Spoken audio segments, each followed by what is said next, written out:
All right, so this section talks about reasoning and logic, and you guys have told me that we are on the truth tables part. Does that sound good?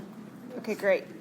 So truth tables are really just an organized way of listing all possible true or false patterns for statements. And we're going to start by looking at some very basic truth tables. The most basic one is the first one. Of how we can look at statements and analyze what the true or false patterns are that can occur. So the first one that we're going to look at is called a negation. So I want you to make a column. It's kind of like a T-chart, like when you're doing like XY order pairs or something, but it's not what's going to go in it. On the first column, I want you to label it P, and the second column is going to be labeled as a tilde and then a P. So this tilde is called a negation. So this is negations. Negations are indicated by this little tilde in front, okay? And they simply mean the exact opposite of the statement. For example, if I say, I ate bananas for breakfast, then the opposite of that is I didn't eat bananas for breakfast. I think that's what you guys watched in the video, right? So if it's true that I ate bananas for breakfast, then it's false that I did not. And if it's false that I ate bananas for breakfast, then it's true that I did not, right? They're opposite statements. So whatever the column P is that represents our statement, the negation column is the opposite. Compound statements are statements that are joined with connective words. So the connective words in particular that we're talking about are words like and, or, and if then. Those are compound statements. There's another connective word that sometimes shows up. It's the word but. And although it has a different connotation in English, mathematically it means the same thing as and. For example, if I tell you, I ate bananas this morning, but I wanted to eat eggs. I understand that grammatically it has a little bit different context, but if I replaced it with the word and, it would mean the same thing.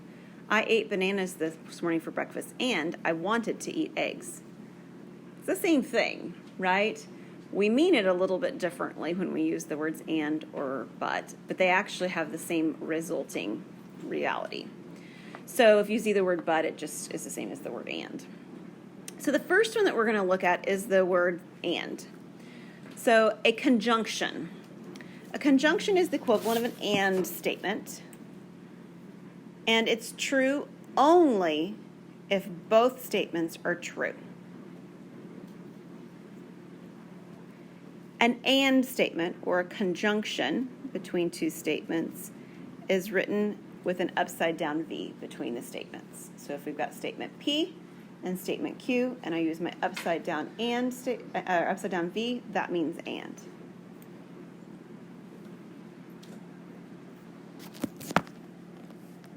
Okay, so now we're going to make a 3-column truth table. We have 2 statements, so each individual statements get their own column, P and Q. And then we have the combination of the 2 things together, P and Q.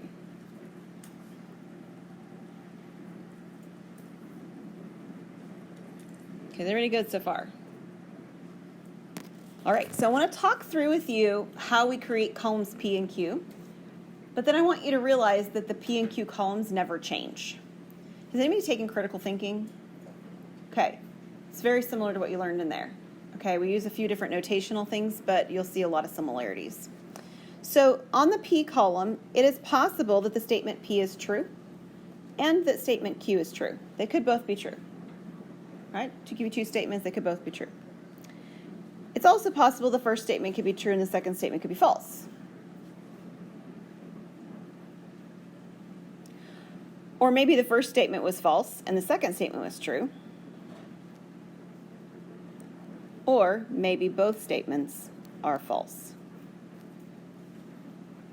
These are all 4 combinations of what could be true or false about each statement. Okay? So, here's the reality. I've sort of argued as we've went through that as we've gone through, that these are the only possibilities. Anytime you do a truth table, these two columns will look just like this. True, true, false, false, true, false, true, false, as you go down. True, true, false, false, true, false, always. And our book only goes through statements that have two statements. So, did any of you take contemporary with me in an online format? You did? We do this in there too, but we use 3 statements in there. That book does things a little bit differently. So this is as complicated, like 4 rows is as complicated as our truth tables will ever get. Can I get an amen? Serious. You add a 3rd statement and we're going to have 8 rows. Do you want 8 rows? I didn't think so. All right, so this is what we have. Now, let's actually talk about these statements, and I like to talk about these statements using an example. So we're going to use a couple of statements, and we're going to talk about ways that they could work. So we're going to say that P is the statement, I teach math.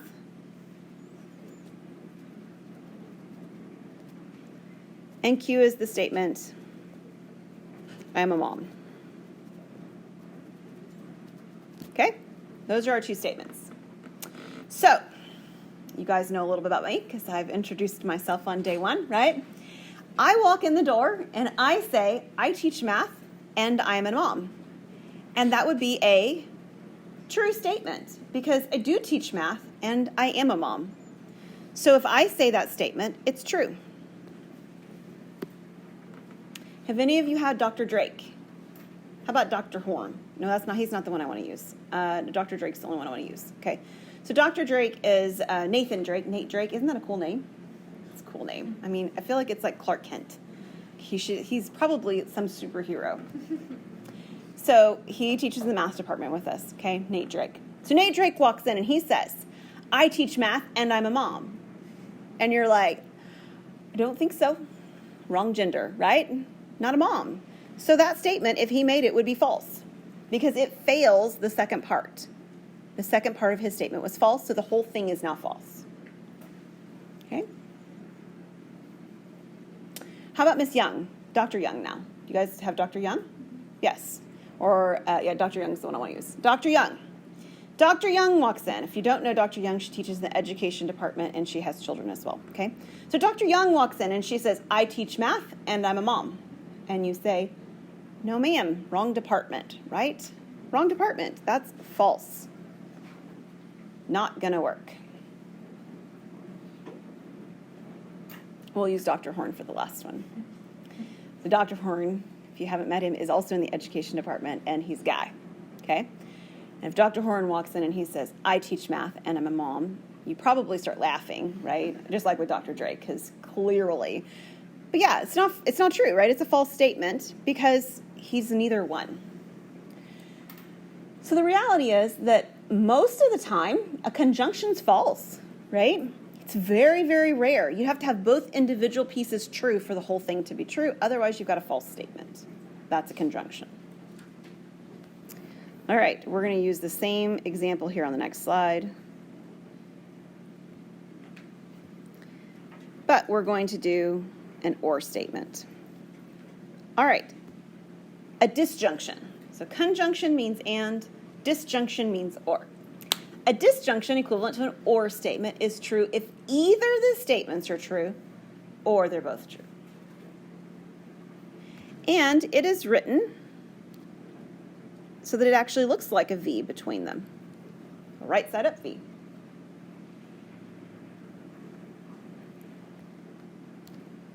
And we're going to make that same 3-column truth table. Still the column headers P, Q. And then I have a column that's P or Q. We've already talked about columns P and Q and how they're always the same way.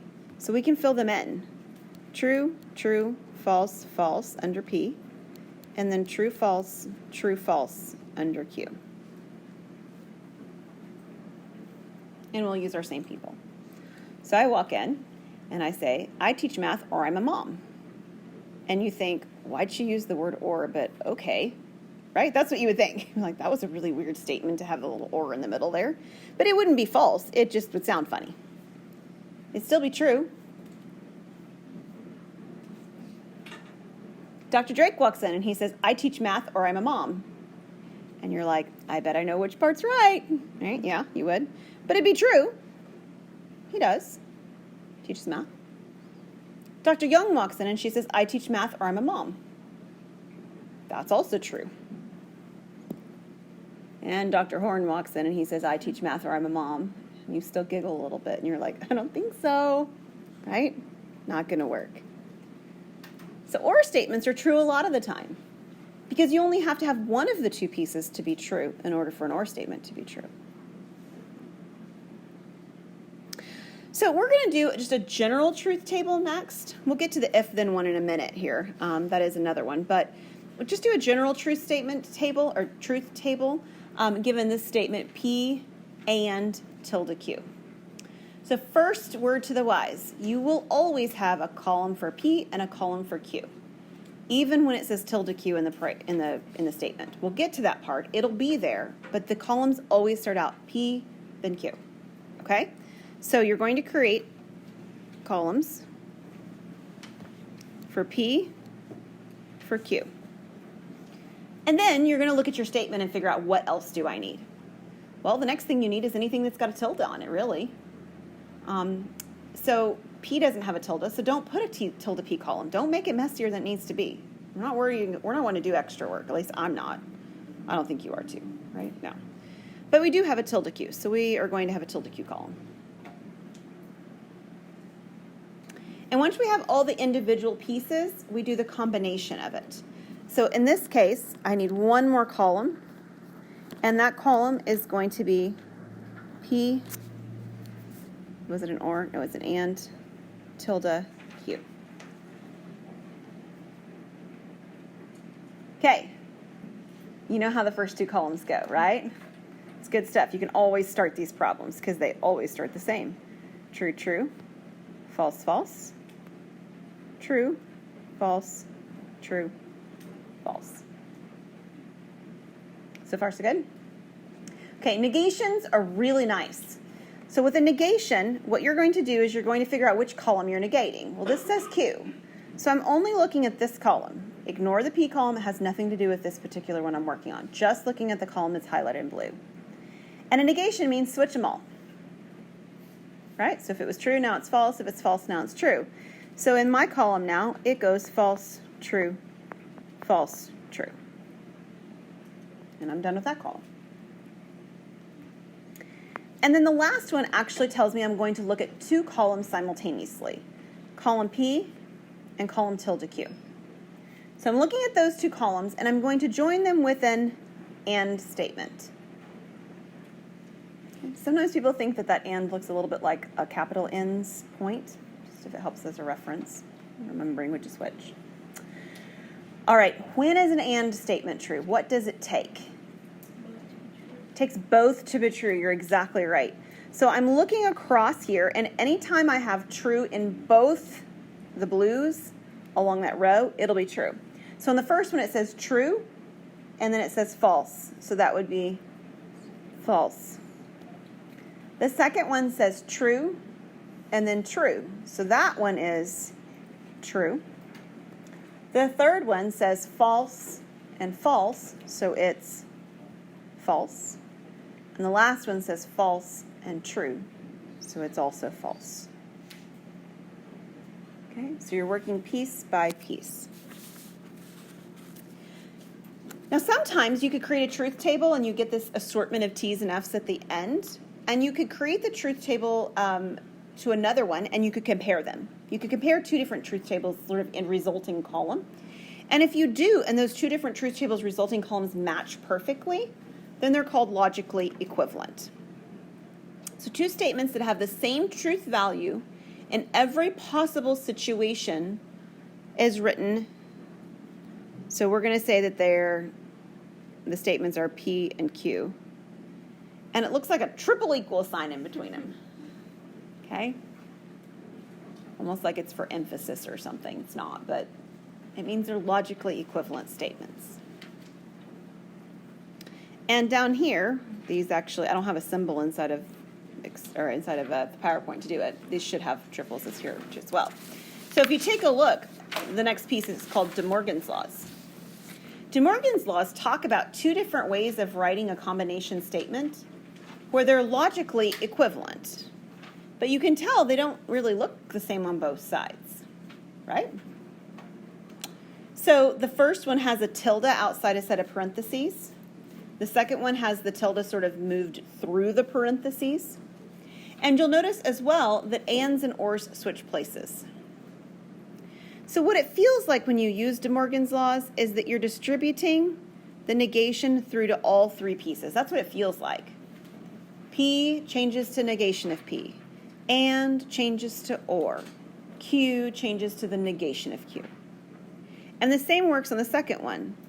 P changes to the negation of P. Or changes to and. Q changes to the negation of Q. And that's referred to as De Morgan's laws. So what I'd like to show you, and we'll finish up with the De Morgan's laws part today, or we'll try, is what happens when you use De Morgan's laws. So on this first one, we're wanting to use De Morgan's laws, hence we're trying to negate the statement P and tilde Q symbolically. I realize that we don't have words associated with it. We will. We're just trying to negate it. So using that particular structure on the previous page. So if we distribute this through, what will the P become? The negation of P. What will the and become? Or. And what do you suppose the negation of Q is? Just Q. That's an application symbol-wise of De Morgan's laws. Now, I'd like to prove to you that both of these statements, the one that's on the left-hand side over here, aside from my markings in green, see if I can delete those, and what's on the right-hand side really are negations. I want to show you that they are logically equivalent, that when I negated it in that way, it actually created a similar, or a logically equivalent statement.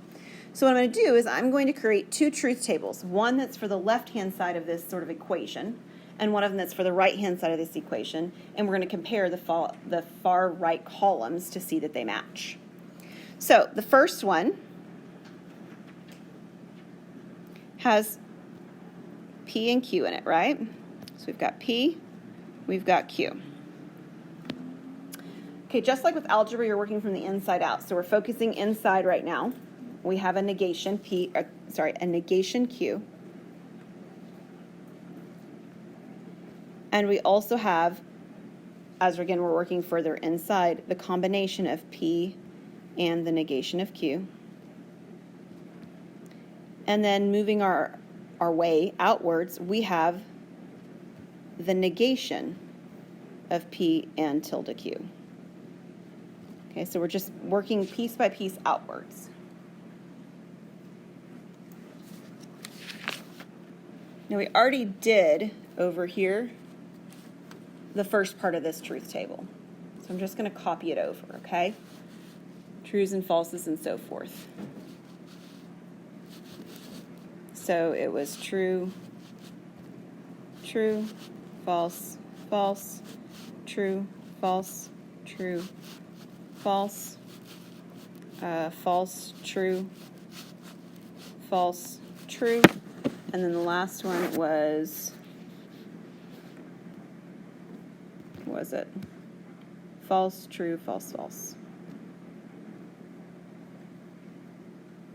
So that's just previous work. We're just repasting it, okay? This last column, though, how do you suppose I will get that column? That's new. What's it say I need to do? Negate the one right before it, right? It says I take this column and I just do the negation of that column. So that gives me true, false, true, false. Negations just require us to reverse the truths and falses. So this is one truth table. Yes, Kira? Oh, did I write it wrong? I did. Thank you so much. Perfect. We've caused all sorts of problems later. Thank you. Okay, so let's do the other truth table that we're trying to compare it to. So our other truth table will still have the P and the Q column because they always have that, right? But if you look at the right-hand side of the equation, I don't have a tilde Q, so I don't need a tilde Q column. But I do have a tilde P. And then after I have my tilde P, now I have the combination of everything. So I have tilde P or Q. Q and P columns stay the same, so true, true, false, false, true, false, true, false. But now I need to negate the P column. So previously it's true, true, false, false, so what will our negation P column be? Right, false, false, true, true.